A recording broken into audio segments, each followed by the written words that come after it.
Will 2025 bring us new economic opportunities, or will it be the same old song and dance? When we look back at the last few weeks of 2024, congressional actions, Federal Reserve statements, what Janet Yellen is leaving behind, we might just find some clues on what to expect. Before we begin, remember to like this video and subscribe for more economic updates. Throughout the last 4 years, Congress has had to vote many times about spending plans to keep the government open, often with a lot of drama and an impasse because some members of Congress wanted to actually see spending cuts before they approve any additional spending. In the end, no significant budget cuts were ever passed, but yet we always approved a continuing resolution to fund the government. This increased our debt every single time. And the question is this a sustainable practice going forward?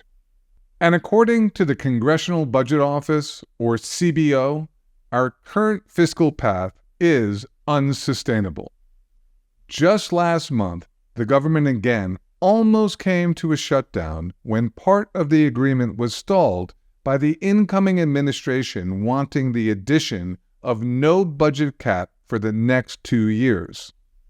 Now let me ask you a question. If you're planning to cut spending and balance the budget like the new presidential administration is promising, why would you want to get rid of budget caps?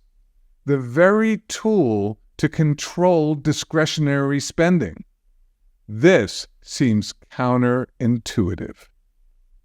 Looking at history, the national debt increased substantially during Trump's first term, as the gross national debt rose by approximately $7.8 trillion between 2017 and 2020. Asking for no budget cap could be broadcasting a message that there really isn't a plan to cut spending.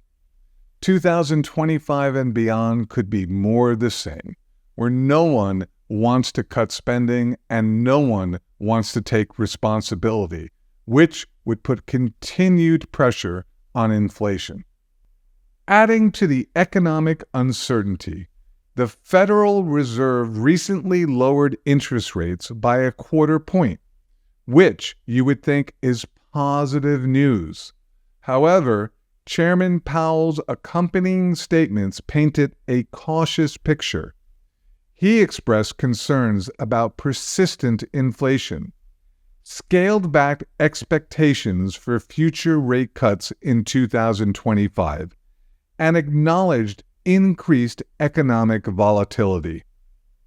The market's negative reaction to the rate cut, reflected in the surge of the VIX Volatility Index, underscores investors' anxieties. The Fed's cautious stance raises concerns about inflation and the value of the U.S. dollar. Adding to these concerns is de-dollarization, as countries move away from their reliance on the U.S. dollar as the reserve currency. Remember, inflation reduces buying power. Buying power is what keeps retirement going. A recent Time magazine article featuring the former president highlighted his view that significant price decreases are unlikely. So as we celebrate the holidays and go into the new year, it's often like being with family.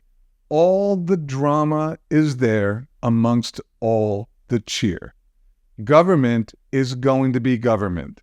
The debt is not going to disappear. Santa Claus did not come down the chimney and wipe all the old problems away.